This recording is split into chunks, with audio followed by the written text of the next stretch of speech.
I own the results of the last 2 years.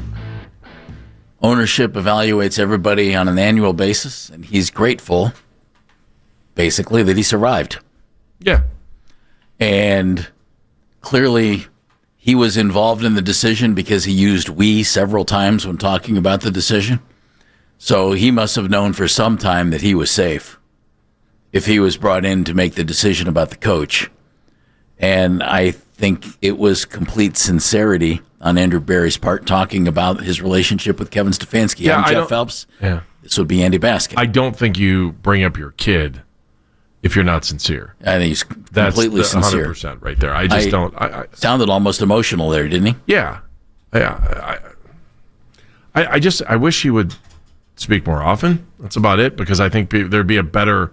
I think I'm not saying he's got to speak every week, but maybe even if it's once every 6 weeks or something like that. GM of the Cowboys speaks after every game. Yeah, I understand that, but we're not the Cowboys, and I don't really need he's the owner. I know, but we don't need to hear him every week. Nope. I just think there were questions that came up during the season that he let Kevin have to answer the questions for a front office decision, and he didn't. And I think we would have, I feel good after listening to him about the decisions they make, because I have an explanation, and he has given me a reference point to maybe perhaps why they did things, where they were going with the situation, who was on board, who wasn't on board, whether some of it's hot air or not, I don't know. But I just, for some reason, as a fan, I feel better because Andrew came out and spoke today, and he said, I own it. I own that record. I own this stuff, and that's great. Yeah, but he didn't take the hit for it. No, he didn't take the hit for it, and he also didn't. He made Kevin answer questions for him throughout the season. So he's got some repair work to do to have any trust from the fans. He does. They feel good about his draft. They feel good about a couple of the free agent moves that he made. He's got a chance to move forward with the organization and run things in a way that could be beneficial somewhere down the road.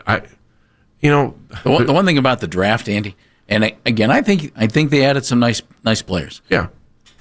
Well, they added 4 players right now who you think are contributors long term. I don't think you can make the comment yet that Dylan Gabriel, Shedeur Sanders, or Dylan Sampson are going to be long term contributors here. I hope so. I hope Dylan Sampson is. I like Dylan Sampson a lot. Yeah, I could see if Barry's here, I could see Sampson staying for a long time as a backup running back. I do too, but I don't think we saw a lot of him this year. I do think it's interesting. The quarterback is the biggest question mark off this last draft. And boy, did he not dodge that at all. Mm-hmm. I give him credit for that. Let me give you the thought here. He said Shedeur Sanders is a work in progress. We will do our work in the quarterback market. Yeah. I can't tell you that the 2026 starter is internal, meaning he's on the roster, or external. The new head coach will have input into the quarterback. He said Deshaun Watson will be on the team next year as things stand now. Sure. He said, I can't look into the future. I think one thing he said, and he just kind of slipped it in, and I thought, ooh, that's telling, and I don't think it was, he didn't go too nuts on it. External veteran options. When he talked about quarterback later on, after he made that initial statement, he said, external veteran options at quarterback. And I think that's really telling. So keep that in mind. I've just quickly called them up.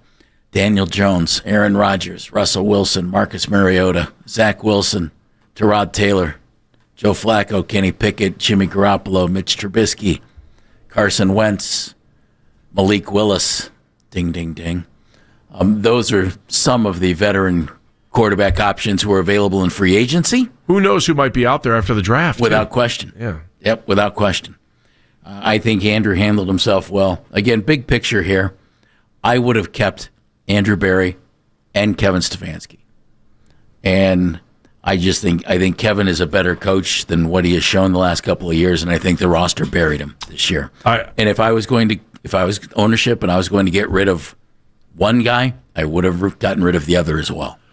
All right, this is a tough question because I think a lot of people will hear this and think probably what I thought. He said season of transition. Yeah. Multiple times when talking about this year. Team and roster in transition. Yeah. Team and roster in transition.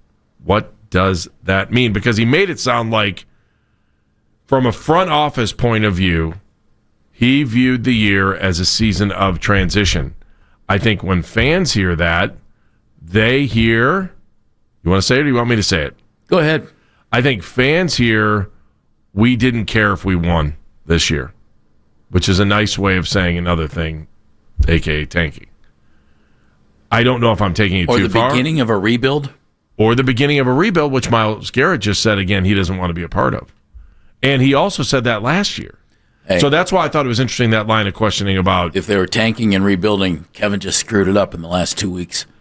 By winning the last Could have had the number 1 pick. Yeah. Season of transition. I think there's a difference of season of transition for the fans than there is for the general manager of the front office. He spoke extensively about off-season plans, offense. He said it's really about building up the offense. I get that. A lot of work with the offensive personnel. Got it. Understand. Gave Kevin and the staff credit for how they brought along the young quarterbacks. Interesting. Another thing he said, Andy, that folks, get ready.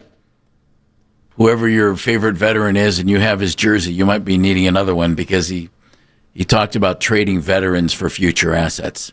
Veterans who we think might not be long-term here. But that was in the Myles Garrett conversation, too. Yep. Yeah. So I would think any veteran that they think is a short-termer here, they could get, if you can get a 4th or a 5th, boom, they're going to be gone.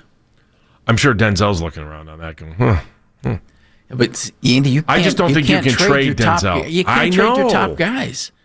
I mean, you want to make this thing worse than 5-12? But you go just ahead and trade Myles Garrett and trade Denzel Ward. I know, but you described Denzel in that. You describe Myles when he says that. They didn't fit your time frame. Meanwhile, what is the time frame to get to the dome? I drove past the ditch the other day. Shovels are going in the ground this year. Yep. Soon. Very soon, right? Yep. That's the word. That's the word. All I know is that there's not a whole lot of talent on this offense. So much so that Andrew Berry mentioned it 15 times that we're going to go nuts on the offense in the offseason. Didn't cost him his job, running backs, it did cost Kevin his job. And what are they going to do with David Njoku? There's another question for you. Is Kevin Stefanski out as head coach and Andrew Berry in charge? That's it. No question. No Paul DePodesta, no Kevin Stefanski. It's Andrew Berry's team.